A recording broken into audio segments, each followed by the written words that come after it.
جی دوستو، اکثر جو شوگر کی مریض ہے وہ بار بار مجھ سے 3 قسم کے سوالات ریگولرلی پوچھتے رہتے ہیں۔ یعنی یہ وہ پرابلمز ہے کہ جتنے بھی اکثر شوگر کی مریض میرے پاس آتے ہیں یا فون پہ کانٹیکٹ کرتے ہیں تو تقریباً سیم ٹائپ آف کویسچنز ہوتی ہے جو وہ پوچھتے رہتے ہیں۔ سب سے پہلے تو وہ یہ کہ ڈاکٹر صاحب ہمیں قبض بہت زیادہ رہتی ہے، یہ کیوں ہے اور اس کے لیے ہم کیا کر سکتے ہیں یا کیا کریں۔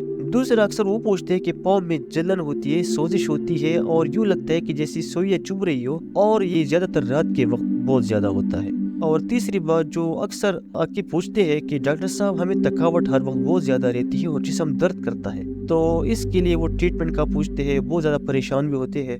تو جی دوستو، اس ویڈیو میں آپ کو یہ بتاؤں گا کہ یہ 3 پرابلمز جو کہ very common type of problems ہے اور تقریباً بہت زیادہ شوگر کے مریضوں کو یہ ہوتے ہیں، کہ آخر یہ ہوتے کیوں ہیں اور اس کے لیے ایسی کیا ٹریٹمنٹ ہو سکتی ہے، کیا طریقہ ہو سکتا ہے کہ یہ پرابلمز منیمائز ہو جائے یا ٹھیک ہو سکے۔ تو جی دوستو، اب آتے ہیں اپنی پہلے والے ایشو کی طرف جو کہ قبض سے ریلیٹڈ تھی۔ جو ڈائبیٹک پیشنٹ ہے ان میں گٹ موٹیلٹی بہت زیادہ ڈیکریز ہو جاتی ہے۔ اس کا مطلب کیا ہے؟ What does it mean? It's very simple۔ یعنی جو نارمل پیشنٹس ہوتے ہیں جن کو شوگر کی بیماری نہیں ہوتی، جب وہ کوئی چیز کھا لیتے ہیں تو ماؤتھ ہی سے ڈائجیشن شروع ہو جاتی ہے۔ ان میں سے کچھ چیزیں ڈائجسٹ ہو جاتی ہے اور جو باقی بچ جاتا ہے وہ اسوفیگس میں چلا جاتا ہے، پھر اسوفیگس سے وہ سٹمک میں آ جاتی ہے، پھر سٹمک سے اسمال انٹسٹائن میں، پھر لارج انٹسٹائن میں۔ تو بیچ بیچ میں ان کی ڈائجیشن ہوتی رہتی ہے اور جو انڈائجسٹڈ فارم ہوتا ہے، جو کہ ویسٹ مٹیریل ہوتا ہے، وہ نیچے آ کے لارج انٹسٹائن تک پہنچ جاتی ہے، جو کہ پھر باڈی سے نکل جاتی ہے۔ تو سپوز کر لو کہ ان تمام یعنی ماؤتھ سے لے کے لارج انٹسٹائن کے اینڈ تک جو یہ ٹریولنگ ٹائم ہے، سپوز کر نارمل پیشنٹ میں یہ ہے 3 منٹس۔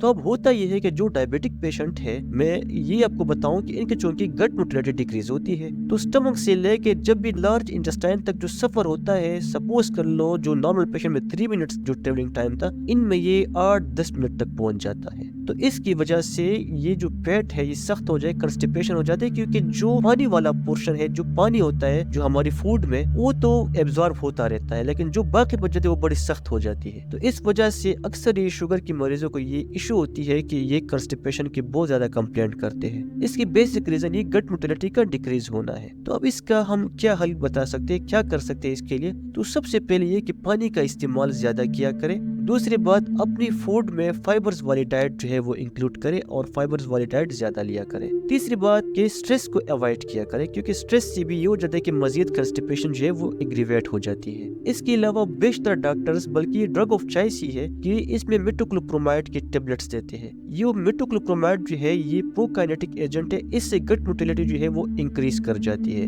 اب آتے ہیں دوسری پرابلم کی طرف جو کہ اکثر شوگر کے مریض پوچھتے ہیں کہ ہمارے پاؤں میں جلن ہوتی ہے، سوزش ہوتی ہے، یعنی یوں لگتا ہے کبھی کبھار جیسے سوئیاں چبھ رہی ہو، خاص کر رات کے وقت۔ تو یہ کیوں ہے اور اس کے لیے ہم کیا کر سکتے ہیں؟ تو ایکچولی جو شوگر کے مریض ہے ان میں نروز ویک ہو جاتی ہے، جس کو اردو میں اعصابی کمزوری بولتے ہیں اور ہم اپنی میڈیکل لینگویج میں اس کو ڈائبیٹک نیوروپیتھی بولتے ہیں۔ تو یہ ان لوگوں میں زیادہ ہوتی ہے جو اپنا شوگر لیول جو ہے وہ کنٹرول نہیں رکھ پاتے یا کافی عرصے سے شوگر کی بیماری میں مبتلا رہتے ہیں۔ تو یہ جو ڈائبیٹک نیوروپیتھی ہے یہ کافی پریشان کر دیتی ہے شوگر کے مریض کو، کیونکہ اس کی وجہ سے وہ رات کو ٹھیک طریقے سے سو بھی نہیں پاتے۔ کافی ڈسٹربنگ سچویشن ہوتی ہے ان لوگوں کے لیے۔ موسٹ امپورٹنٹ تھنگ یہ ہے کہ آپ لوگ جن کو یہ شوگر ہے اور جن کو یہ مسئلہ آ رہا ہے وہ اپنے شوگر لیول کو کنٹرول رکھیں۔ اس کے علاوہ پراپر ایکسرسائز کیا کریں، اور اس میں تو ہم یہ بھی کرتے ہیں کبھی کبھار کہ ایک میڈیسن ہے جس کو ہم پریگبلین بولتے ہیں، اسے کو سٹارٹ کروا دیتے ہیں اور اس کی کافی اچھی افیکٹ آئی ہوئی ہے اور کافی حد تک یہ ایشو جو ہے وہ سالو ہو چکی ہے اس سے۔ اس کے علاوہ